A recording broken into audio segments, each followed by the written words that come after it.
fazer, então, a nossa dissertação aqui dos sábados pela manhã. Felizmente, eu vim aqui para uma posição, né, no espaço que é muito próximo da rua. Então, eu não sei como é que é para vocês aí, se, né, entra muito som. Para mim aqui me incomoda um pouco, mas se não entrar aí na sala para vocês, então a gente consegue fazer, tá? Na hora de fazer o Mahamantra, aí eu vou, né, vou passar para a Devi, para eu poder fazer tranquilamente o Mahamantra também, porque aqui no local onde eu estou não está favorável. Tá? Muito bem.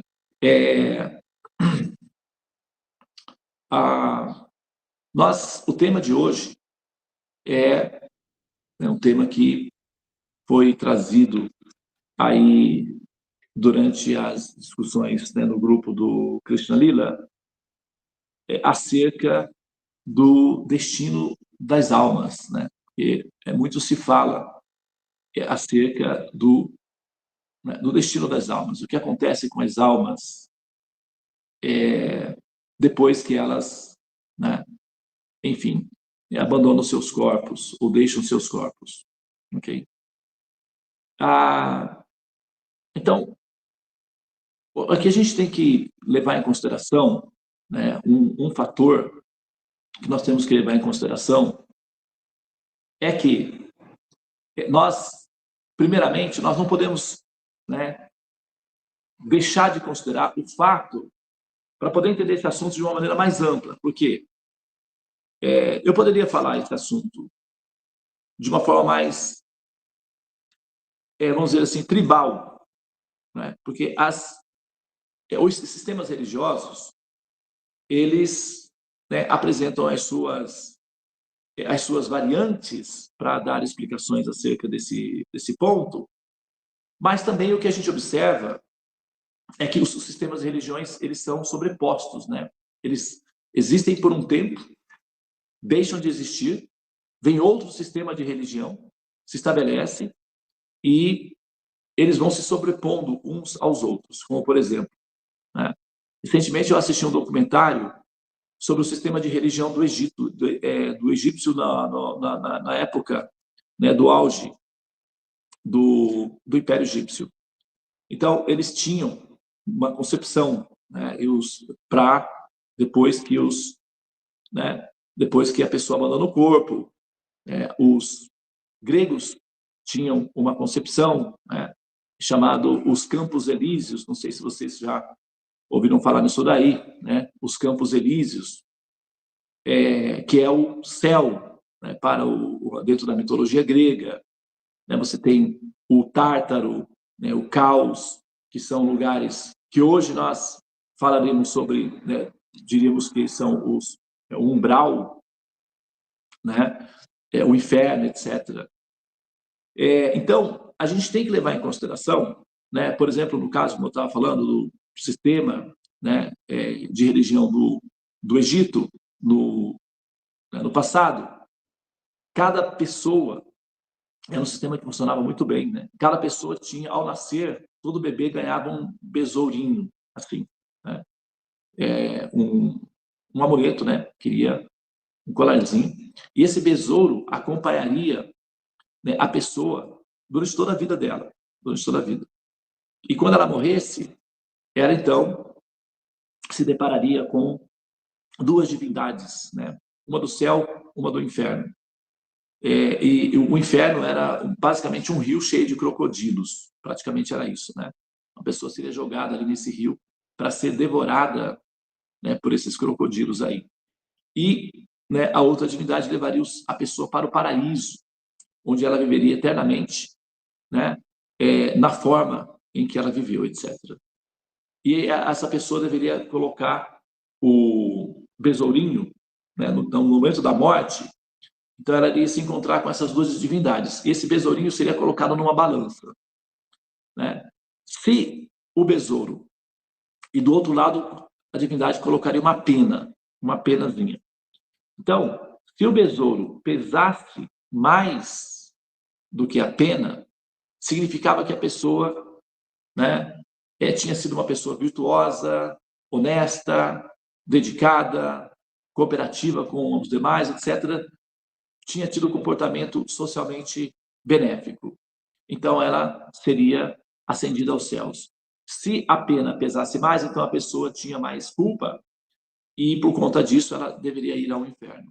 Então, todos os habitantes do Império do Egito tinham esse besouro, né, esse escaravelo que ele carregava com ele, essa pessoa. E isso era uma espécie de juiz que iria com a pessoa caminhando a vida toda. E esse método funcionou durante aproximadamente 7.000 anos, né? 6, 7.000 anos, enquanto durou no Império Egípcio, até que os persas, né, que os árabes islâmicos invadiram o Egito por volta do ano 600 depois de Cristo, estabeleceu ali o islamismo. Então, o sistema de religião foi superado e introduziu-se um novo método, uma nova concepção, etc. Tá? Nós tínhamos aqui na América Latina, né, os maias, os incas, etc. Enfim, tantas culturas com as suas diferentes propostas acerca, né, do resultado final do pós-morte. Então, todas as culturas têm aí a sua definição acerca disso daí. Tá? Aqui no Brasil, né, por conta de que nós somos muito influenciados pelo espiritismo, né, o Brasil, fora da França, na verdade, o Brasil é o único país no globo, na Terra, que abraçou, né, com ênfase ou aderiu, né, ao espiritismo. Né? O espiritismo fora do Brasil, ele praticamente é assim quase que, né, inexistente, né? Ele não tem expressividade fora do Brasil. Então, do Brasil, sim, o Brasil é um país místico, né? Um país muito religioso. Então, o Brasil é bastante inclusivista. Um dos motivos pelo qual isso se dá, né, é o fato de que nós fomos colonizados, né, por uma miscigenação de raças, como, por exemplo, os portugueses que eram católicos, os africanos que eram, né, assim, voltados para as divindades da natureza, com as diferentes ramificações das, né, religiões africanas. E nós recebemos também muitos europeus que eram, né, de vertentes do cristianismo, diferentes vertentes do cristianismo. Então, nós temos uma miscigenação de raças que, né, afora isso, nós temos uma grande costa marinha banhadas por águas quentes. Né? Então, o Brasil é um país muitas águas, é um país cujo elemento água predomina, né, na constituição biológica, né, da formação psicológica do habitante local. Então, além de ser um país de traços religiosos, também é um país cujo elemento água é predominante, a extensão, né, o tamanho e o elemento água. Então, a constituição psicológica do nativo local fica voltada para o místico. Né? Então, fica bastante voltada para o místico, o que dá essa variação de assimilação. Né? E o cristianismo kardecista, ensinado pelo professor, né, Allan Kardec, se estabeleceu bem aqui no Brasil, né? Principalmente, mais uma vez, né, por influência que nós temos dos africanos, que já tinha essa característica de, né, de se relacionar com os espíritos, de lidar com os ancestrais, os espíritos. Então, já havia uma certa enraizamento cultural no povo brasileiro da ideia, né, de relação com os espíritos. Né? E quando o kardecismo chegou ao Brasil, então ele foi, né, naturalmente aceito pelos brasileiros, então passaram a praticar e estudar os princípios do kardecismo. Mas isso é uma característica muito específica do Brasil, tá, gente? É só para vocês saberem que, fora do Brasil, as ideias, né, relacionadas com o espiritismo, elas aparecem, né, eventualmente, mas não é assim tão evidente, tão influente como aqui no Brasil.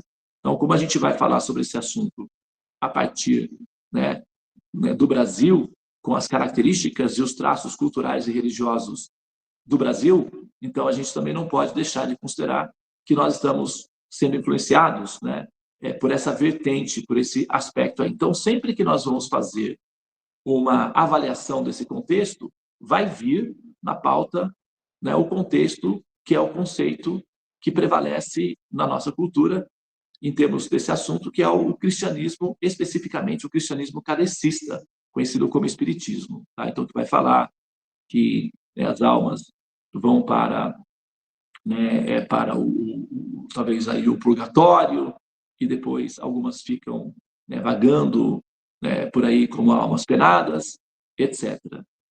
Muito bem, tá? Então, tem esse conceito aí, que é um conceito que já está na base da nossa ideia do que acontece com as almas, ok?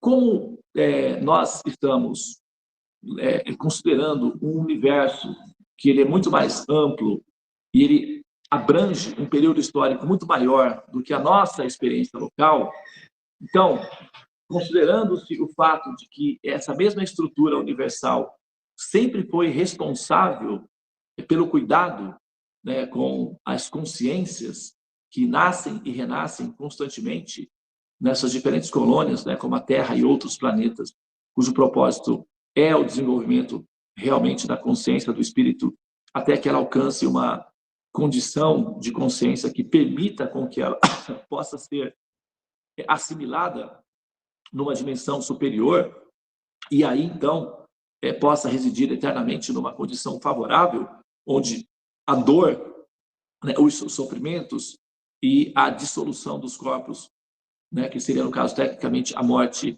não esteja presente, tá? Então, essa ânsia do espírito, até que o ser chegue a esse ponto, o universo, ele é uma máquina orgânica muito bem projetada para realizar essa função de satisfazer os desejos das almas, das consciências, enquanto elas estão imersas nessa estrutura e, ao mesmo tempo, motivá-las para que elas possam ir adiante na sua epopeia de evolução e possam ter condições de vidas melhores. Todo governo consciente, todo governo responsável pensa dessa forma em relação aos seus cidadãos. Isso é natural, é intrínseco, tá? Essa inteligência proativa de se preocupar com o resultado, o destino final dos cidadãos é típico dos governos com justiça social e com cultura, né? E se essa inteligência ela é possível no ser humano, é porque ela é possível antes em Deus. Então, havendo Deus e ele sendo um ser inteligente, toda a nossa inteligência é uma refração dessa inteligência original. Portanto, nós podemos admitir que a lógica do universo tem essa função também, promover o bem-estar dos seus cidadãos universais, que são as almas, para que elas possam alcançar melhores condições de vida, melhores condições de existência. E a proposta normalmente apresentada nesse sentido é para que elas possam, então, ter uma situação em que elas vivam num ambiente estável, onde não haja doenças, né? Onde não haja a loucura humana da violência, onde os seres humanos, onde as pessoas sejam pessoas pacíficas, bem orientadas, educadas, cultas, né? Elegantes, artisticamente motivadas e, ao mesmo tempo, pessoas benéficas, amorosas entre si. E onde não há um ambiente onde não há doenças, onde as pessoas não adoecem, e também onde elas não morrem, onde elas permanecem nas suas condições felizes e onde os corpos não apresentam defeitos, ou seja, onde não há pessoas que se sentem feias, não meramente por uma questão abstrata, mas por uma questão real. A pessoa se sente bela, então os corpos são perfeitos e as pessoas se sentem belas. Então, um ambiente onde haja beleza, estabilidade, não há doenças, sofrimentos, violências, e onde o ser experimenta continuamente um estado de felicidade permanente, onde não há depressão, não há melancolia, não há angústia. Então, essa é a proposta que se oferece né, como prêmio para aquelas almas que se esforçam para evoluir. Então, essa é a aposta que nós fazemos em termos de futuro. Tá? Agora, como os processos da vida na Terra, ou mesmo em outros planetas, antecede a nossa experiência religiosa local, a gente não pode dar uma definição do que acontece com base na nossa experiência local de religião, os nossos conceitos de religião. Então, a gente precisa considerar o que é mais estável, mais permanente de todas essas avaliações aí, tá bem? Muito embora o que acontece com a máquina universal é que ela ajusta a sua condição de operação de acordo com os grupos, de acordo com a variação dos grupos. Lembrem-se, o universo é uma máquina orgânica projetada para dar atenção a grupos, a diferentes tipos de grupos. E, eventualmente, né, esses grupos, eles propõem uma condição de existência, e essa proposta ela é assimilada pela máquina, que gera, então, uma realidade similar, para que essas almas inseridas nesse contexto possam ter uma continuidade. O objetivo do universo é educar as almas, para que elas se emancipem. O sistema que vai ser utilizado não é necessariamente definido ou fixo. Existem sistemas bons, melhores, sistemas muito completos, sofisticados, e existem sistemas ruins. Tá? Agora, os sistemas, a maneira como as almas são inseridas nesse contexto, a maneira como elas se inserem nesse contexto, a maneira como elas se agrupam em termos de grupos de consciência e projetam uma realidade, a máquina, que é o universo, assimila essa ideia e projeta uma continuidade para isso, para que ela não, vamos dizer assim, para que ela não tenha choques, tá, existenciais, e que ela possa continuar evoluindo dentro desses paradigmas com o propósito principal, que é o desenvolvimento do espírito em termos de virtude. Tá? Essa também era a prerrogativa dos sábios, dos filósofos. Todos deveriam, né, toda pessoa deveria alcançar um nível de sabedoria a ponto de se interessar pelo desenvolvimento da própria virtude. Então, vamos supor, né, que nós estamos aqui numa tribo, né, uma tribo indígena. Né, nós estamos numa tribo indígena e nós estamos aqui, né, assim, vivendo a nossa vida, e nós pensamos que, né, ao abandonar o corpo, nós vamos ir para o céu, viver, nos tornarmos, né, como uma estrela, rever os nossos parentes, os ancestrais, etc. Ok, nós vamos para uma floresta, né, linda, sabe, com prosperidade de alimentos, etc. Vamos imaginar isso daí. Tá? Nós somos uma tribo de índios. Tá? Então, imagina que você abandona o corpo e, de repente, você vai para uma colônia espiritual espírita. Você chega lá, é uma realidade absurdamente diferente da qual você está acostumado a pensar, e isso, né, gera em você um trauma, né, um choque. Porque aí não há florestas com o qual você está acostumado, né, você vai ter que lidar com naves espaciais de futuro e tal, toda aquela configuração que é oferecida ali, por exemplo, quando nós fazemos estudos, né, das colônias espíritas, para onde as almas, teoricamente, né, ou algumas almas vão. Agora, imagina que nós somos um grupo de, né, evangélicos, né, ou um grupo de evangélicos, e nós estamos cultivando uma ideia de céu, uma ideia de realidade, né, pós-morte, e, de repente, nós abandonamos o corpo e nós nos vemos dentro de uma colônia espírita, com uma linguagem espírita totalmente diferente da qual nós estamos acostumados, e isso, né, acaba sendo, né, também um trauma, um choque. Ou vice-versa, né? Imagina que nós somos espíritas, né, nós temos o conceito espírita, e nós estamos cultivando a ideia de ir para uma colônia, né, para uma realidade assim, nesse nível, nessa instância, e de repente você se vê no meio de uma floresta, né, com outras pessoas que são índios num ambiente de floresta, ou então que você de repente, né, desperta sabe, num ambiente onde tem muitos evangélicos louvando sabe, numa cidade que é toda ela, né, a nomenclatura, o tipo de linguagem é especificamente, né, no conceito de céu ou de pós-morte de uma pessoa, né, voltada para o cristianismo. Ou, de repente, você, né, vamos imaginar que nós somos árabes, né, nós somos islâmicos, e nós estamos cultivando uma ideia de céu. Então, nós temos um sistema de cultura, né, de linguagem, de comunicação e tal, e, de repente, né, você, né, acorda e você está dentro de uma comunidade, de uma colônia espírita, né, sabe? Ou vice-versa. Você, de repente, acorda, né, e está dentro de um conceito, um céu projetado para árabes muçulmanos. Então, imagina como é que essa situação não seria traumatizante para qualquer uma dessas pessoas, dessas culturas, né? É que não seria um choque, ou até não seria improdutivo. Por quê? Até que essa pessoa se acostume à linguagem, se acostume aos costumes e se acostume com a ideia de que tudo aquilo que ela acreditou foi em vão, simplesmente não procede, e aquela ideia ali procede, isso é improdutivo do ponto de vista prático. Tá? Imagina que você tem uma escola, né?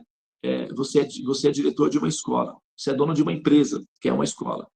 E você, então, né, recebe aí o convite do governo para abrir uma escola na zona rural, para atender crianças da zona rural, né?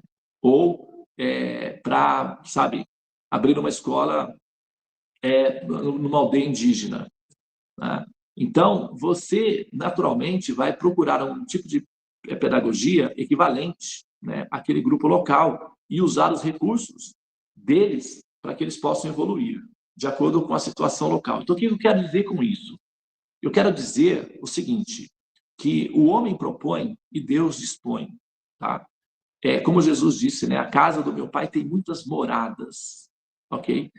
Então, a ideia aqui, né, de um modo geral, por um sentido racional de pensar essa situação consequente, é que cada grupo de pessoas obtém exatamente aquilo que cultiva, ou aquilo que busca, ou aquilo que anseia. O universo é uma máquina, o propósito dessa máquina orgânica é produzir evolução.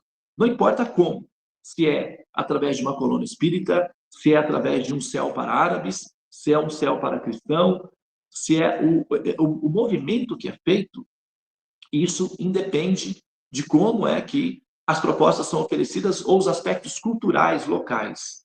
Isso não é relevante do ponto de vista da máquina.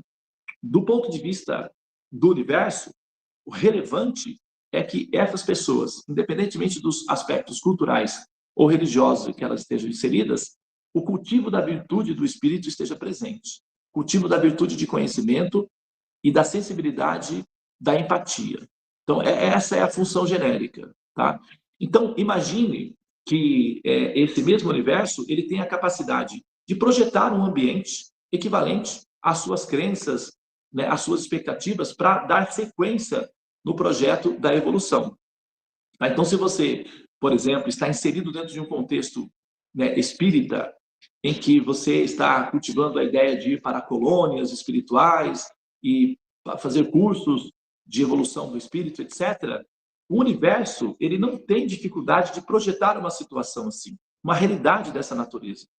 Né? Então, é essa a direção que você está indo. A máquina simplesmente vai te acolher de acordo com essa estrutura de conceito. É formado, então, uma dimensão equivalente a essa situação para que você seja abrigado, inserido e para que o seu processo de evolução prossiga, sem traumas, e ao mesmo tempo usando a sua linguagem local. Então não há dificuldade nesse sentido do ponto de vista do universo. Então, qualquer um que seja, eu estou falando isso daí porque imagina se nós fôssemos parte do Império Egípcio há 4.000 anos atrás. Né? Como é que seria então? Nós, de repente, ao abrir os olhos, nós estaríamos, né, num céu árabe, ou num céu cristão, ou num céu espírita. qual seria a realidade, como é que o universo lida com essas almas que têm um contexto absolutamente diferente do contexto em que está sendo projetado, nesse caso, né? O que acontece com essas diferentes almas, diferentes culturas em tempos remotos? Como é que, não é, a ideia de Deus ou de céu se comportaria para abrigar essas almas aí? Tá? Então, para a gente entender, né, essa diferença que não há um ponto específico, um conceito específico, uma realidade única.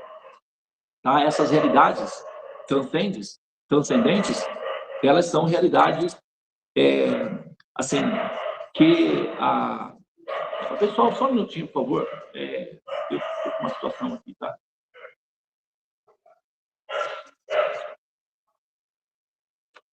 Eu acho que já resolveu. É que nossa pessoa está latindo muito aqui, porque chegou uma pessoa. Já dele foi resolvido. Então, como eu vou ter que aguardar mesmo, pessoal. A tela se acalmar. Só um minutinho.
Então, pessoal, nossa guardiãzinha está fazendo o dharmazinho dela lá, né, o serviço dela de proteger a casa. Então, não chegou uma pessoa aí, ela está se acostumando a isso daí, né?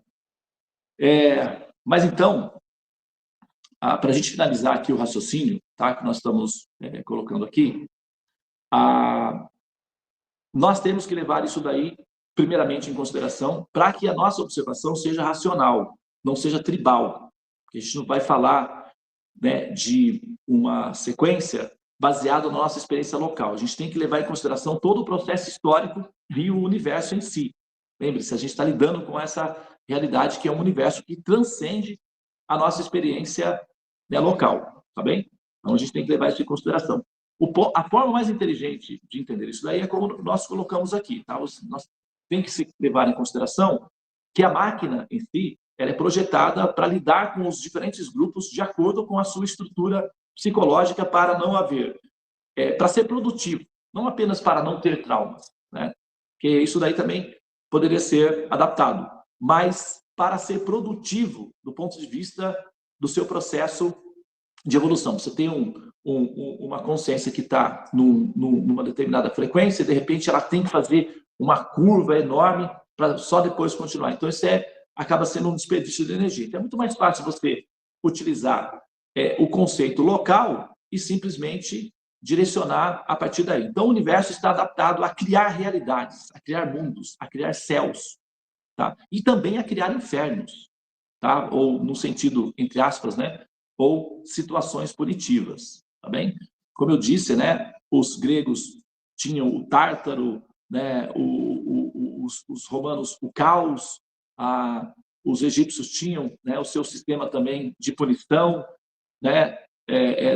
Das pessoas que, enfim, cometem infrações, etc. E sempre o sistema é uma repressão do comportamento violento em e um enaltecimento, ou seja, um incentivo para o comportamento que seja aí um comportamento produtivo. Tá? Sempre é assim, tá bem?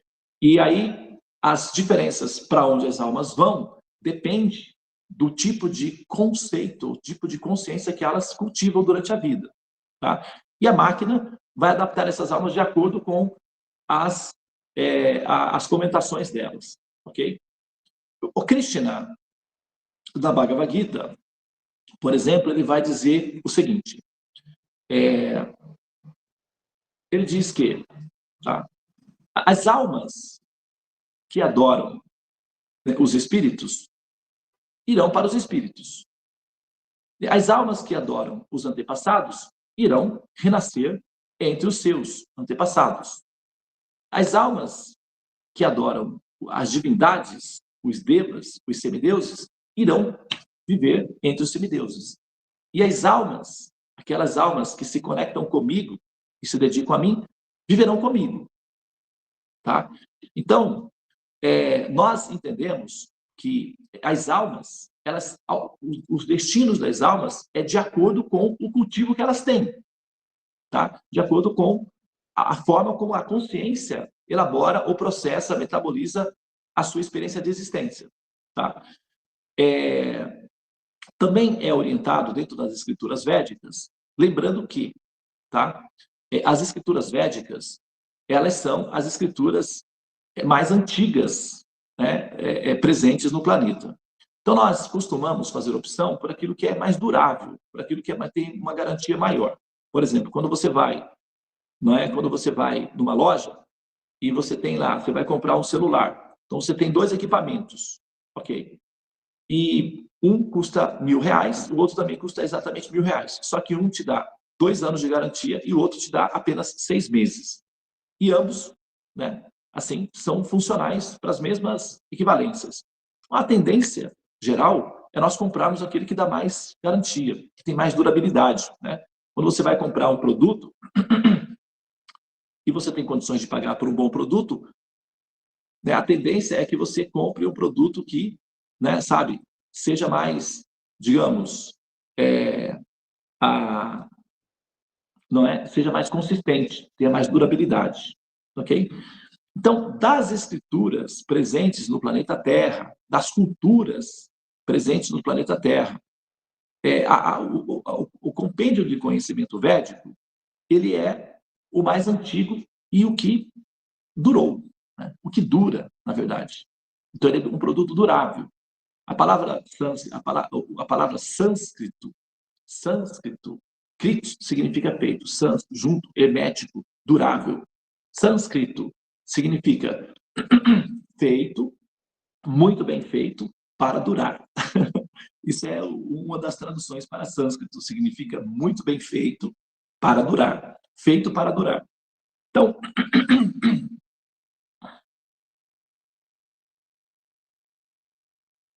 os preceitos dos conhecimentos védicos, eles são bem consistentes, tá bom?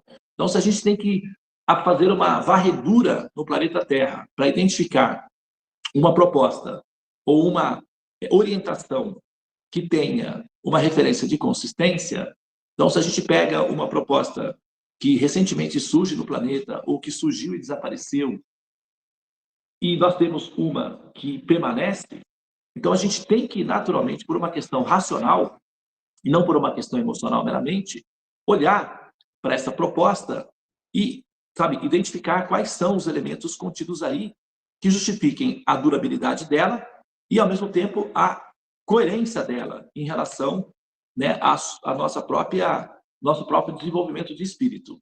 Então, se houver coerência, de acordo com a nossa inteligência de evolução, de acordo com as nossas conquistas de espírito, na medida da nossa evolução, e, ao mesmo tempo, essa proposta coerente, ela tem uma consistência de durabilidade, então, inevitavelmente, a gente tem que considerar essa opinião aí como uma das principais propostas, né, de solução para essa questão. Então, a gente vai olhar dentro dos textos védicos quais são os direcionamentos que são dados aí, né, para essa função.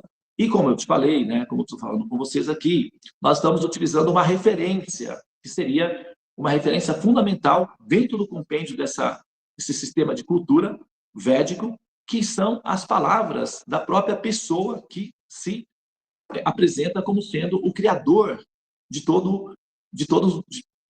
sabe, de todos os universos, né? O criador do universo. E aí nós estamos dando, né, um valor, um crédito de valor a essa pessoa, para entender o que essa pessoa está dizendo.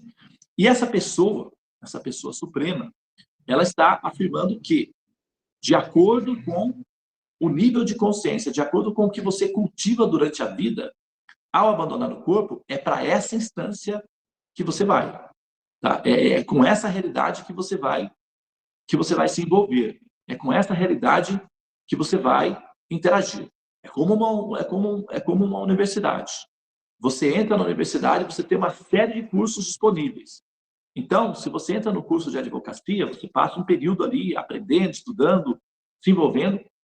Possivelmente, após a sua formação do curso, você vai se relacionar com advogados, com as leis, com os fóruns, com os juízes, com os problemas técnicos.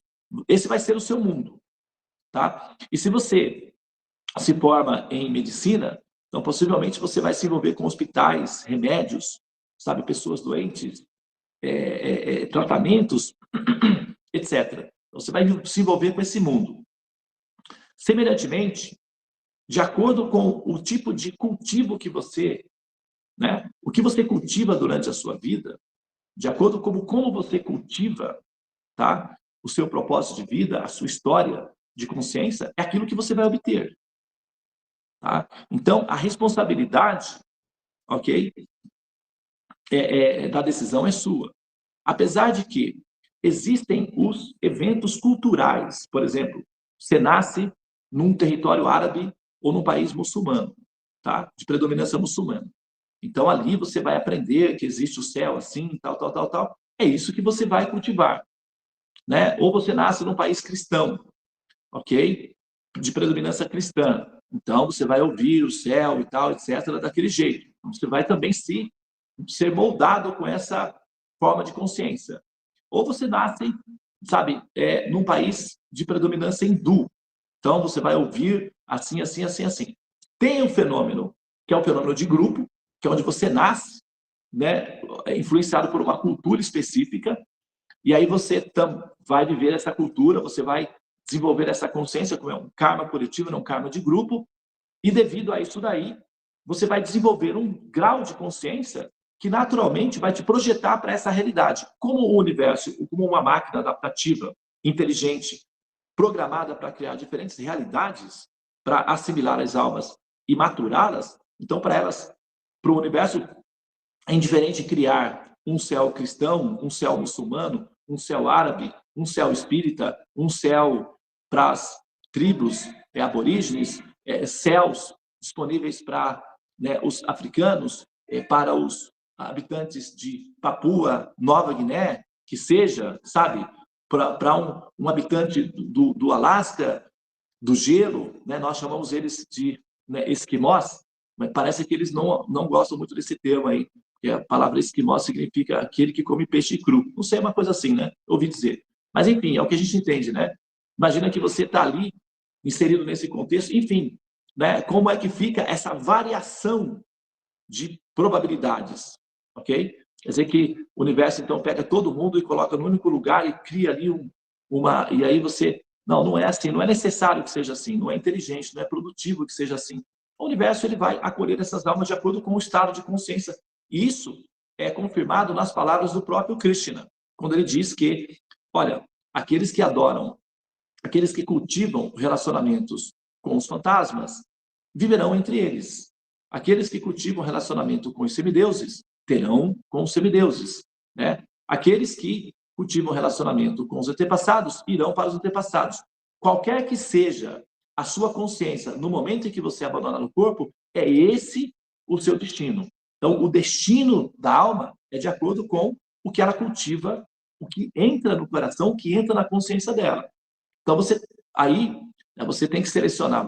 Dentre as várias probabilidades, hoje, nós temos, na medida que a gente evolui, nosso karma também, né, de opção, também melhora. Porque aí você não está mais, nós não estamos mais necessariamente atrelados aos processos culturais. Por exemplo, no meu caso, né, ou no caso de vocês, no caso de tantos outros, nós nascemos num país com predominância cristã, mas isso é devido à globalização, devido ao bom karma humano de troca de informações, nós podemos agora optar, né, por qual direção nós queremos ou desejamos ir. E essa liberdade de opção também é uma liberdade de espírito, porque aí o espírito tem a sua decisão do que cultivar, né? Do que desejar para si na próxima fase ou na próxima instância em que ela, né, vai, então, se direcionar para esse destino aí.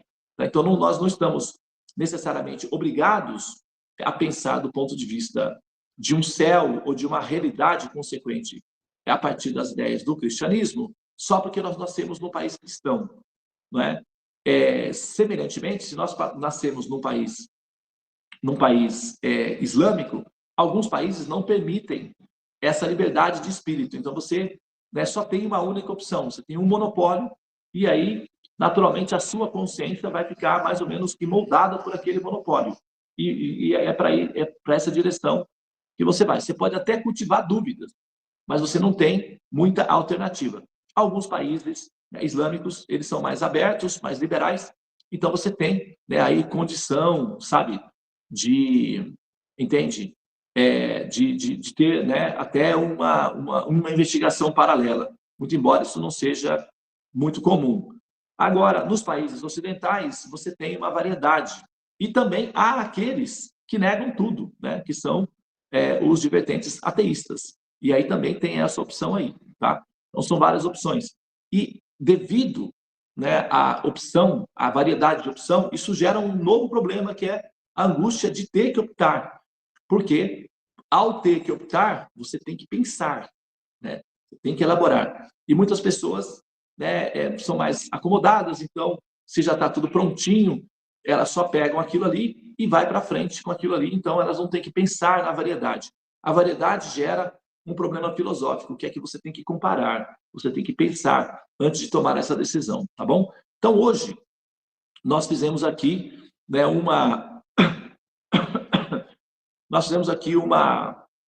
né, digamos aí, um sobrevoo, né? Como é que seria, do ponto de vista racional, essa situação de qual é a consequência do destino das almas, tá bom? Nós não falamos ainda, eu não mencionei nada aqui sobre como é a proposta, né, dentro das escrituras védicas para o destino das almas. As almas que, assim, são inseridas nesse contexto voluntariamente, ou que são inseridas por uma questão de karma coletivo, qual é o destino que se oferece para essas almas como consequência. Então, não falei sobre isso daí ainda, tá? Eu não mencionei nada sobre o que acontece com elas, tá bom? Eu só fiz hoje aqui, então nós vamos retomar esse tema no próximo sábado. O que nós fizemos aqui hoje foi apenas olhar de maneira científica qual seria uma posição consistente, não tribal, uma posição racional em termos desse assunto. Se seria possível ter uma posição racional em termos desse assunto. Foi isso que nós fizemos, tá? Para nos libertar um pouco das âncoras conceituais adquiridas dentro dos processos religiosos. Tá? Então, cada um tem a sua religião, cada um cultiva aí o seu, né, o seu estado de espírito religioso, etc., e isso é preservado.